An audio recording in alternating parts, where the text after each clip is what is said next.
Baik, terima kasih. Teman-teman sekalian, kita lanjutkan sebentar. Ini ada beberapa materi yang saya selesaikan. Jadi kembali lagi ke tadi apa namanya slide saya. Nah, jadi kita lanjutkan sebentar bahwa ini adalah kemudian yang kita lihat bahwa kemudian ketika Al-Fatih mengumpulkan pasukan-pasukannya, beliau bersiap untuk menaklukkan Konstantinopel dan kemudian menyegel Konstantinopel dari segi geopolitis.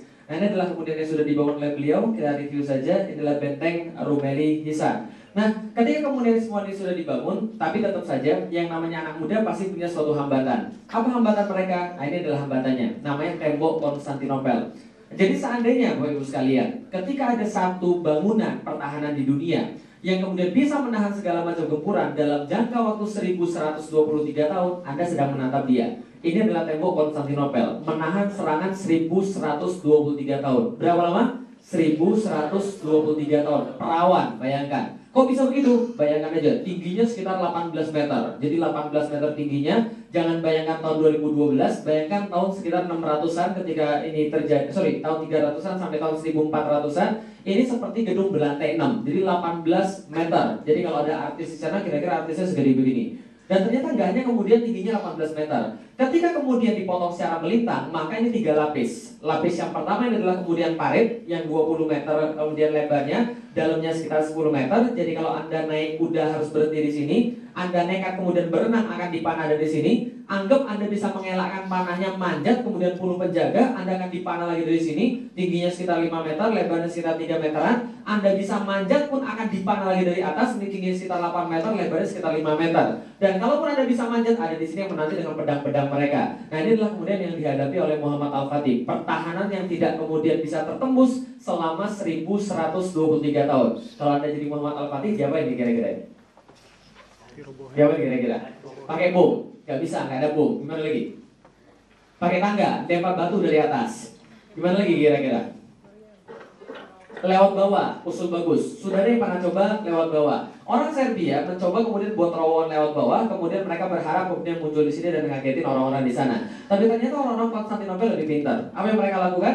Mereka pasang kemudian baskom-baskom di setiap 1,5 meter atau 1 meter, kemudian mereka isi air. Kemudian ketika kemudian mereka sudah penuhi itu kemudian dengan baskom, setiap ada yang kemudian lewat bawah gali terowongan, maka air akan bergetar teret. Nah, dia tahu siapa yang kemudian gali, arahnya kemana, kemudian munculnya di mana bisa diprediksi, bangun kemudian lubang counter attack, kemudian bakar di bawah hidup-hidup. Bukan usul yang bagus. Terus gimana lagi kira-kira? Pakai doa istighosah, nggak akan selesai pakai doa istighosah. Nah, kalau itu kita lihat, pakai apa kemudian? Al-Fatih kemudian yakin. Berarti kalau seandainya ada tantangan, pasti dia mampu melakukan sesuatu untuk menghadapi tantangan itu. Yang jelas Allah telah menjanjikan, wa may yattaqilla yaj'alhu makhrajan wa yarzuqhu min haitsu la yahtasib. Dia paham dan dia percaya. Pucuk dicinta, ulam tiba. Satu hari seorang seniman senjata namanya Orban datang pada Kaisar Konstantinopel karena kesamaan akidah. Dia tawarkan, bos, saya punya senjata baru. Mau bikin nggak bos? Kira-kira Kaisar bilang begini, bagus juga senjata lo. Berapa bikinnya? Fee-nya segini. Materialnya saya perlu ini dan saya perlu duit sendiri untuk memulai pembangunannya. Kaisar berkata, sorry, kita lagi nggak ada duit. Gini aja, kamu tunggu di sini, kita kumpulkan duit dulu. Nanti kalau kami berhasil kumpulkan duit, nanti kamu akan panggil lagi dan kemudian akan kita buat senjatamu. 1 tahun Orban menunggu di sana, tidak dibangun senjatanya. Namanya seniman senjata, gak punya ideologi. Yang penting kemudian adalah dalam pikiran dia, yang penting senjatanya dia buat. Dan kemudian apa terjadi? 1 tahun kemudian dia pergi ke tempat tetangga, datang pada Muhammad Al-Fatih lalu bilang kira-kira begini, bos, ada senjata baru nih bos, mau bikin gak bos? Al-Fatih pertama kali ketemu dia berkata begini, bisakah engkau membuat sebuah proyektil yang bisa melontarkan peluru sebesar ini? Lalu kemudian bertanyalah Orban, apakah engkau ingin menaklukkan tembok Konstantinopel? Kalau iya kenapa? Kalau iya kebetulan saya sudah tinggal 1 tahun di situ. Saya tahu setiap sudut-sudut tembok Konstantinopel, ketebalan mereka, dan bahkan jangankan untuk menghancurkan tembok Konstantinopel, seandainya di depan saya ada menara Babilonia, maka menara Babilonia akan saya hancurkan dengan senjata saya. Sombong, tapi gak ada masalah. Berapa mau dibayar? Saya dibayar segini sama Kaisar Konstantinopel. Lipatkan 4 kali lipat, buatkan pada saya senjatanya. Dalam menjangka waktu 3 bulan, Orban membuatkan senjata buat Muhammad Al-Fatih, yang kemudian blueprintnya sampai sekarang masih ada. Namanya The Basilica Cannon atau The Great Turkish Bombard. Sebuah meriam yang kemudian memuntahkan peluru 0,7 meter, kalibernya 0,7 meter. beratnya sekitar 18,2 ton, kemudian panjangnya sekitar 5,2 meter, sekali tembak jarak tembaknya 1,6 km, dan sekali memuntahkan peluru 680 kg. Bayangkan berapa sapi itu kan gitu kan ya, 680 kg. Ketika 3 bulan sudah jadi, besoknya mau dites pada tanggal 10 Januari 1452, maka Al-Fatih memerintahkan pada seluruh pasukannya, kasih tahu pada setiap orang bahwa besok orang hamil jangan keluar rumah karena ini ledakannya bakal menggema. Dites, 10 km terdengar, 2 meter di bawah tanah. Al-Fatih berkata, bagus, saya senang dengan senjata Anda. Sekarang tolong buatkan saya ukuran yang 2 kali lipat. Gimana caranya? Ya terserah, kan kamu serimanya, bukan saya. Akhirnya kemudian Orban dalam jangka waktu 1 tahun berikutnya membuat kemudian senjata jumlah 69 meriam. 1 meriam ukuran 5,2 meter, 1 meriam lagi 2 kali lipat ukuran monster 8,4 meter, dan sisanya standar yang sampai sekarang masih bisa kita lihat. Nih ukuran standar yang ukurannya 3-4 meter, sampai sekarang masih ada di Inggris. Nanti kalau kapan-kapan, ini ceritanya ada di sini karena Ratu Elizabeth minta sama Khalifah pada waktu itu. Karena Khalifah sudah diminta 2-3 kali, dia kasihan, dia kasih. Nanti kapan-kapan kalau kita mau kita ambil lagi. Nah jadi kira-kira betul. Jadi kalau ada artis di situ, kira-kira artisnya segede begini. Oh ada artis terus, itu pesan sponsor. Ada kemudian meriamnya. Nah semuanya sudah disiapkan. Akhirnya Al-Fatih mencoba menaklukkan Konstantinopel. Pada tanggal 6 April 1453, pasukan dibariskan menuju Konstantinopel, dan inilah kota Konstantinopel, Bapak Ibu sekalian. Kota Konstantinopel dililingi oleh sebuah tembok 3 lapis yang bukan ukuran 100 atau 200 meter. Ukurannya 7,5 km membentang dari pantai sampai ke pantai. Berapa? 7,5 km. Cawang sampai ke Senayan. Itu tembok semuanya. Nah pada waktu itu Al-Fatih menyerang dari 3 arah. Sebelah selatan dia berusaha menggedor lewat Laut Marmara. Dari sebelah timur dia berusaha memasuki Teluk Tanduk Emas dan menyerang dari sebelah utara. Dan dari sebelah barat konsentrasi pasukan beliau bariskan untuk menggedor tembok Konstantinopel. 400 kapal dikonstruksi khusus untuk kemudian menggedor dari sebelah lautan. Dari sebelah lautan juga diperintahkan beberapa kapal kecil untuk menembus Teluk Tanduk Emas. Dan total pasukan yang kuat dari sebelah barat 250.000 orang berbaris dari Adrianopel menuju Konstantinopel dalam waktu 1 bulan. Dan ketika tanggal 6 April mereka sampai di depan Konstantinopel, mereka membariskan diri di depan tembok Konstantinopel, cukup jauh untuk ditembak dengan panah dan cukup dekat untuk disaksikan oleh orang-orang Konstantinopel, dan melakukan sebuah pertunjukan keimanan yang sampai sekarang masih diingat oleh orang-orang Konstantinopel. Pada tanggal itu 6 April bertepatan dengan hari Jumat, dan mereka sholat Jumat di depan tembok Konstantinopel. Untuk pertama kalinya orang-orang Konstantinopel setelah absen kira-kira 700 tahun, mereka benar-benar menyaksikan di depan mereka ancaman yang besar oleh umat muslim yang mereka yakini sebagai kejatuhan mereka. Pasukan berkumpul dan mereka mulai menyerang dari sebelah selatan, sebelah timur, dan dari sebelah utara. Kira-kira yang menang siapa? Muhammad Al-Fatih atau Konstantinopel? Maunya?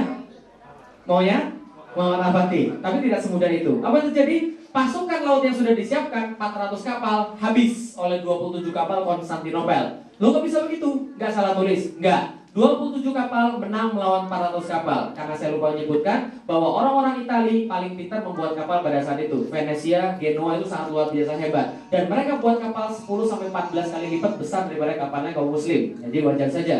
Mereka menguasai navigasi lautan, menjadi hegemoni di lautan selama hampir 13 abad. Sementara orang-orang muslim baru menjadi hegemoni lautannya baru sekitar 2 abad saja. Kalau total kemudian di lautan, apalagi dari sebelah timur dipasang rantai berat segede kingkong yang mengakibatkan tidak satu pun kapal yang bisa masuk. Dari sebelah barat, bukankah ada meriam? Betul, meriam ditembakkan satu demi satu, dan setiap tembakan menghasilkan sebuah kehancuran tembok yang sangat besar.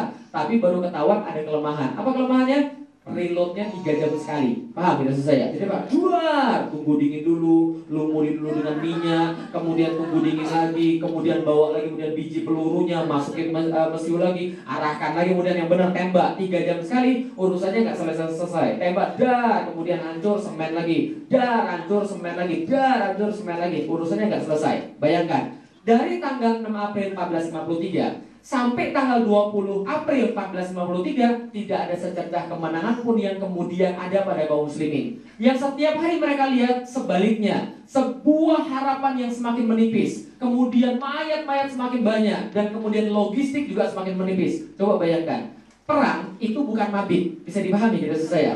Untuk hari ini saja panitia menyiapkan coffee break pada teman-teman sekalian, saya yakin itu adalah sangat susah sekali. Betul begitu? Ini perang, pasukan yang dibawa berapa? 250.000. Setiap hari adalah keuntungan bagi yang dikepung dan kerugian bagi yang mengepung.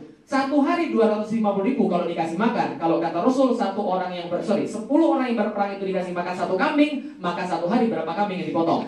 25.000 kambing, 25.000 kambing yang dipotong. Jangan pikirin kambingnya, pikirin secara sanitasi. Kalau 1 hari 1 orang harus kemudian buang air kecil 1 liter, maka berapa liter yang harus dibuang di situ?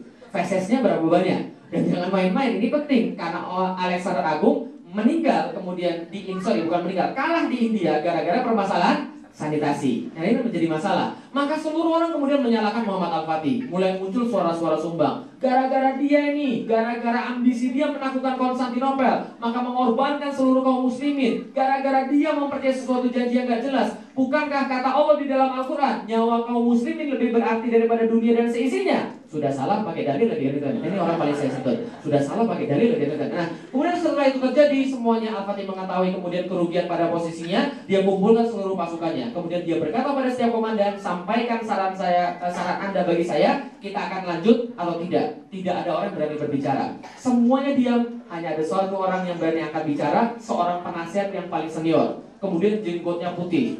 Dia berkata, wahai Muhammad Al-Fatih, saya ini adalah seorang penasihat dari zaman bapakmu. Saya tahu setiap langkah-langkah engkau. Saya tahu bagaimana potensi engkau dan bagaimana terkenalnya engkau di dunia sekarang. Tapi menurut saya, untuk sekarang kita mundur aja dulu.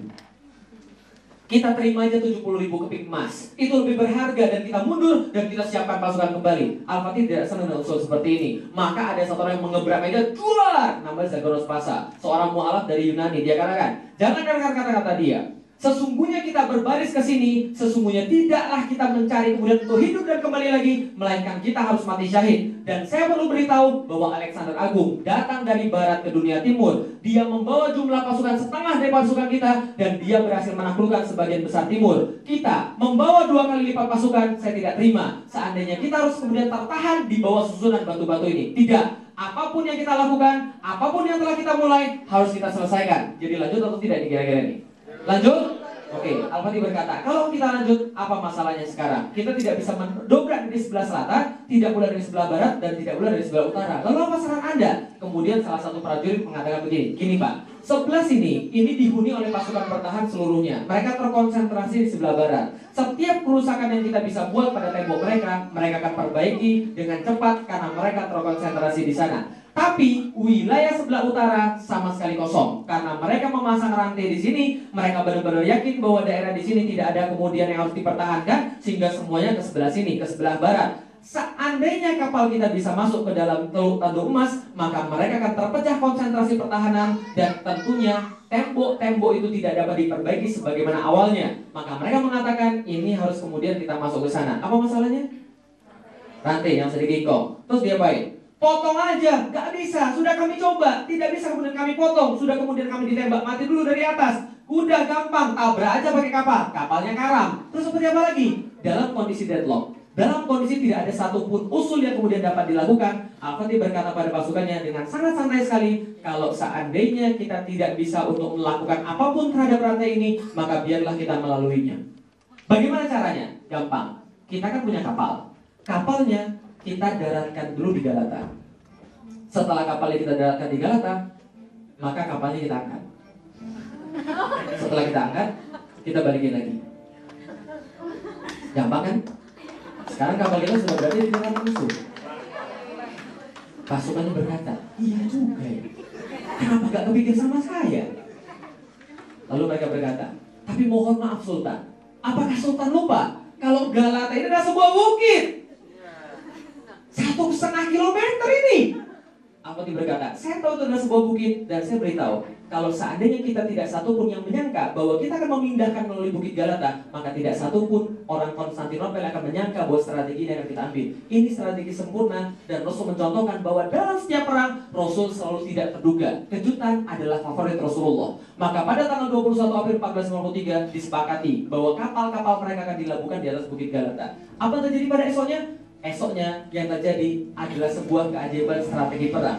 Apa yang terjadi? 72 kapal pindah dari Selat Bosforus kepada Selat Tanduk dalam waktu 1 malam. Berapa yang pindah?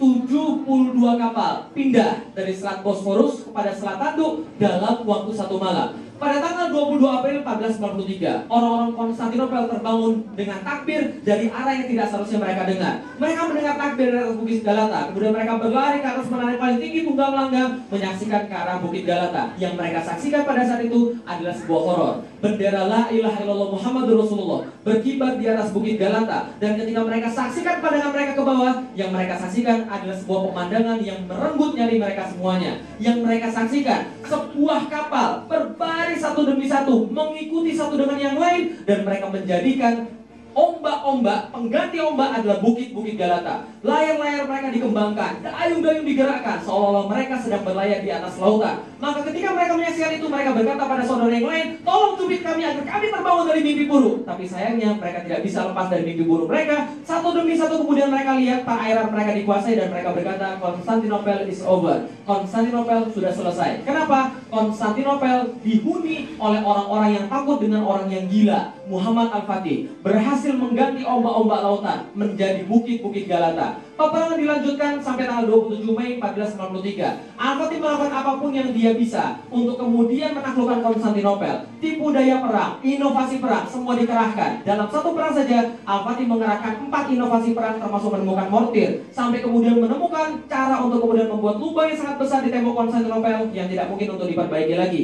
Maka pada tanggal 27 Mei 1493, Al-Fatih mengatakan pada seluruh komandannya, hentikan perang. Besok jangan lanjutkan perang, karena saya inginkan besok Anda semua untuk berpuasa. Karena saya perlu memberitahu pada Anda bahwa tanggal 29 kita akan melakukan sebuah serangan umum. Kalau seandainya kita berhasil, maka kita menguasai Konstantinopel. Bila tidak, biarlah kita terkubur di bawah kota ini. Maka pada tanggal 29 persiapkan diri Anda, berpuasalah pada tanggal 28. Pada tanggal 28, seluruh pasukan diliputi oleh suasana syahdu. Alunan Al-Quran terdengar di setiap bagian daripada tembok-tembok Konstantinopel dan juga barak-barak kaum muslimin. Satu orang dengan yang lain saling menasehati karena mereka tahu bisa jadi mereka tidak bertemu setelah hari esok. Dan kemudian pada jam 1 mereka semua bertahajud. Setelah selesai bertahajud, Al-Fatih mengumpulkan mereka dan menyampaikan pada mereka dengan sebuah khutbah yang kita kenal sampai dengan sekarang. Seandainya penaklukan kota Konstantinopel sukses, maka sabda Rasul telah menjadi kenyataan. Dan salah satu mujizatnya telah terbukti. Maka kita akan mendapatkan bagian daripada apa yang telah menjadi janji daripada hadis ini, yaitu kemuliaan dan penghargaan.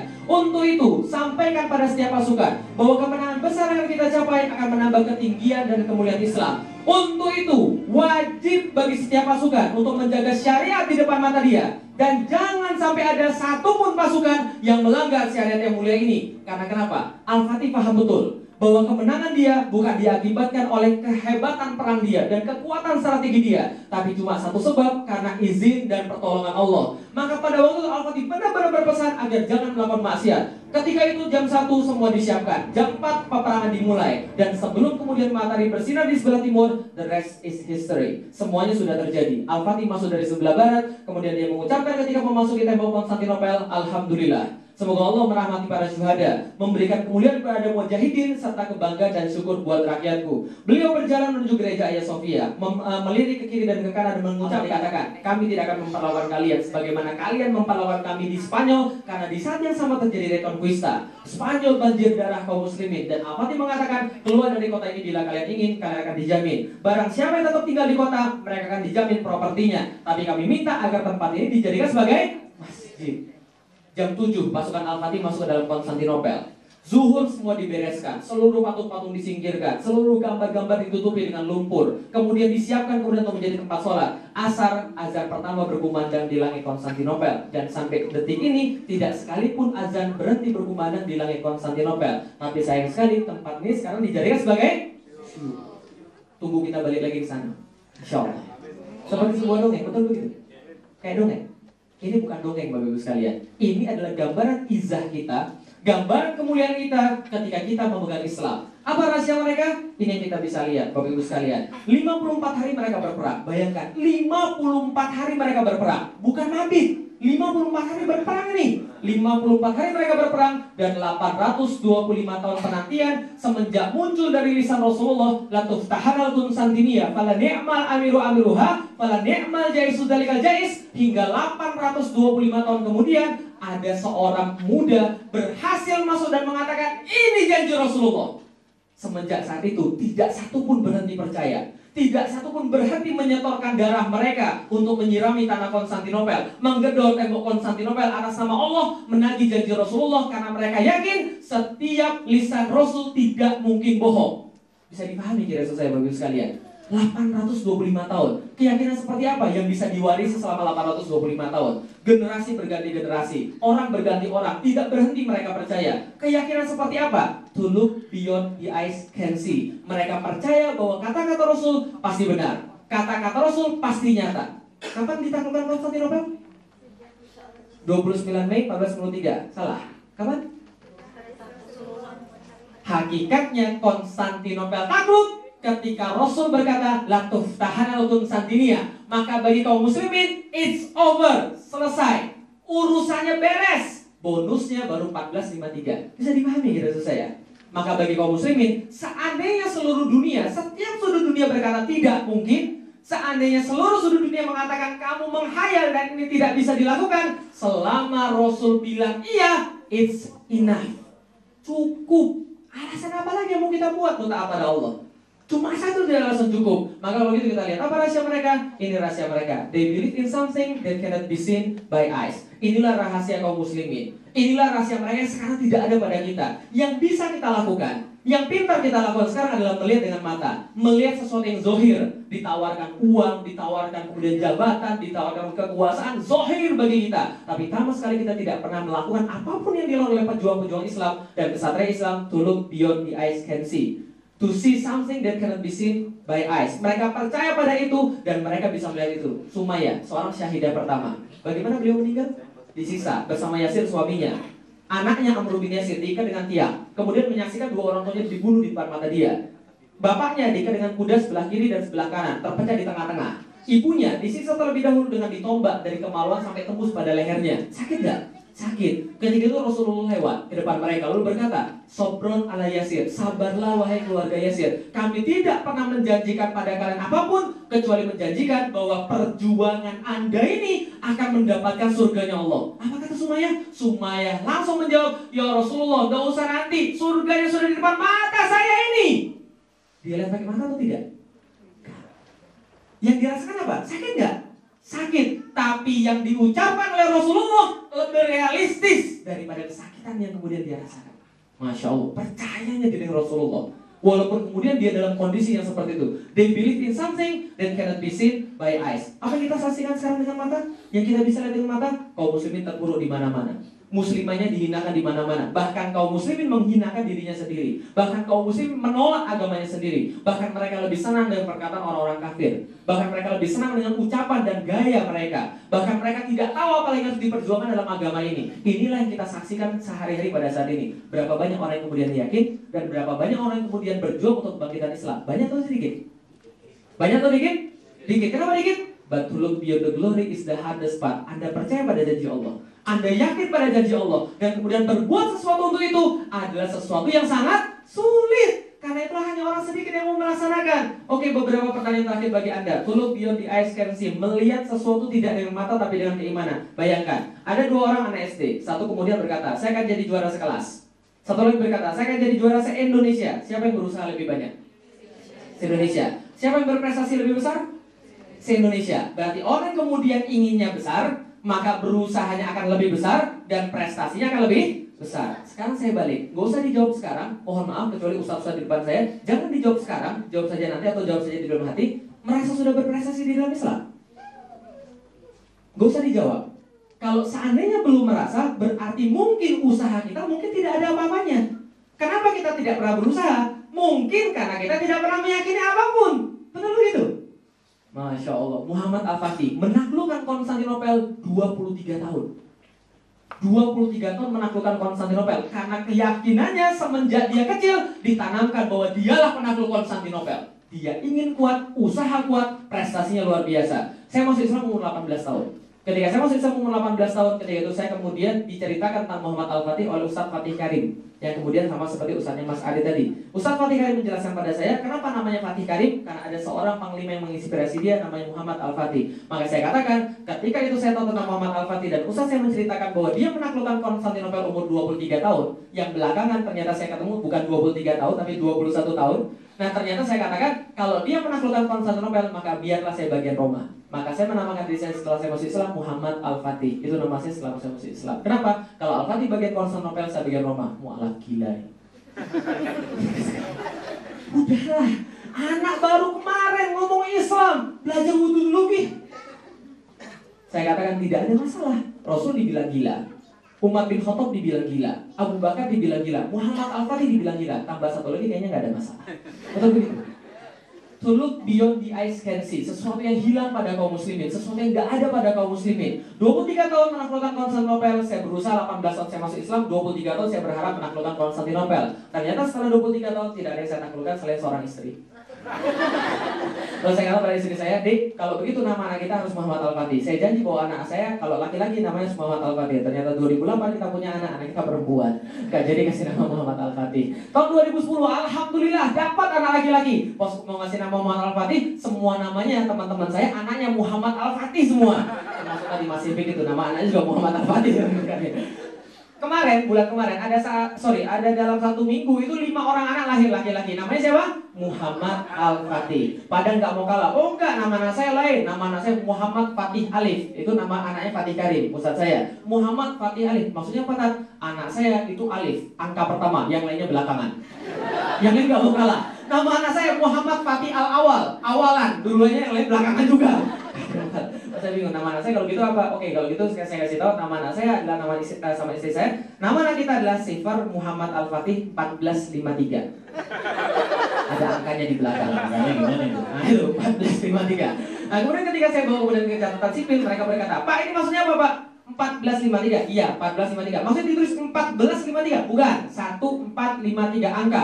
Pak ini serius? Ya serius lah. Pak 20 tahun saya bekerja Pak. Belum ada Pak yang nulis begini Pak. Makanya sudah 20 tahun bikin sekarang. Ini gak mungkin Pak. Wiro Sableng aja boleh 212, masa anak saya gak boleh? Wah Pak ini kalau ujian nanti gimana ngelingkerinnya Pak? Gak usah bikin ujian deh. Oh buat aja. Akhirnya anak saya dikasih 1453. Alhamdulillah anak pertama saya Sifar Muhammad Al-Fatih 1453. Untuk apa? Ada 2 alasan. Satu, saya pengen supaya anak saya sadar bahwa dia tahu bapaknya stres. Paham ya? Saya nggak tahu sampai kapan saya bisa hidup, saya nggak tahu sampai kapan saya bisa ngajarin anak saya, tapi beban yang saya berikan pada nama dia itu sudah cukup. Suatu hari ketika dia tanya saya atau dia tanya pada orang lain, kenapa saya dikasih nama 1453? Saya kasih tahu, jangan tanya saya, buka internet, ketik 1453 dan Anda akan menemukan banyak literatur bahwa pada tahun itu, pada masa itu, seluruh orang Eropa, seluruh orang Roma yakin bahwa Islam akan menguasai dunia. Paham tidak saya? Orang ini nggak berhenti sampai di situ. 21 tahun dia menaklukkan Konstantinopel, sampai umur 49 tahun dia meretas jalan menuju ke kota Roma. Umur 49 tahun akhirnya dia berhasil mendarat ke kota Otranto yang merupakan kira-kira sekitar 100 km dari kota Roma. Dia memberangkatkan pasukan dengan jumlah yang jauh lebih besar untuk menaklukkan kota Roma dibandingkan penaklukan Konstantinopel. Tapi ternyata Allah menakdirkan lain. Innalillahi atau alhamdulillah, Allah mewafatkan dia. Karena kenapa? Allah mencukupkan dia hanya untuk menjadi penakluk Konstantinopel. Berarti ada satu hadiah yang tersisa bagi umat zaman sekarang. Takluknya kota Roma. Percaya atau enggak? Yakin? Takbir! Seharusnya tahun ini dijadwalkan ke Turki, tapi ternyata nggak jadi. Padahal 2 kesempatan saya kemudian dijadwalkan ke Turki dan alhamdulillah atau innalillah lagi, dua-duanya nggak jadi. Nah saya nggak tahu kenapa, padahal sudah dekat sekali ternyata nggak jadi. Nah ternyata tahun ini Allah malah menakdirkan bisa jadi. Saya nggak tahu kalau nggak jadi lagi, mungkin ke Roma. Nah, jadi ketika kemudian kantor saya kemudian mengatakan untuk tahun ini kita kemudian tur ke kota Konstantinopel. Alhamdulillah bapak saya mengabulkan, saya mau ke Turki karena atasan saya juga bapak saya. Nah kemudian besok-besoknya diganti. Nggak jadi nih ke Konstantinopel, yang lain nggak suka, bos-bos lain nggak mau, belanja aja di Italia. Nah karena itu kita mau ke Roma. Oh jangan, Konstantinopel dulu baru Roma. Bapak saya bilang begini, dia masih non muslim tapi dia bilang begini, udah ikut aja dulu, nggak apa-apa, kamu survei ke Roma. Nanti kalau nggak bisa ditaklukkan nanti balik lagi. Itu kata bapak saya. Bapak saya yakin dengan kebangkitan Islam. Ketika saya sampaikan buku saya pertama Beyond the Inspiration menara kisah kemudian ada bendera Rasul, bapak saya percaya bahwa Roma akan takluk dengan Islam. Kalau seandainya ada orang Muslim nggak percaya, terlalu. Itu alasan pertama. Alasan kedua, ketika kemudian dia gede, anak saya dia kenalan sama orang, kemudian akan ditanya, siapa namanya? Silver Muhammad Al-Fatih 1453. Orang pasti tanya, apa tuh 1453? Nah dengerin dulu, saya mau dakwah dari awal sampai akhir. Begini ceritanya. Terima kasih. Ini bisa saya sampaikan, mohon maaf kalau ada kesalahan. Mudah-mudahan kita diangkat dosa kita karena melalaikan. Kemudian sholat kita, mudah-mudahan setelah ini kita sholat berjamaah dan mudah-mudahan Allah memberikan manfaat yang lebih besar pada kita. Terima kasih. Assalamualaikum warahmatullahi wabarakatuh.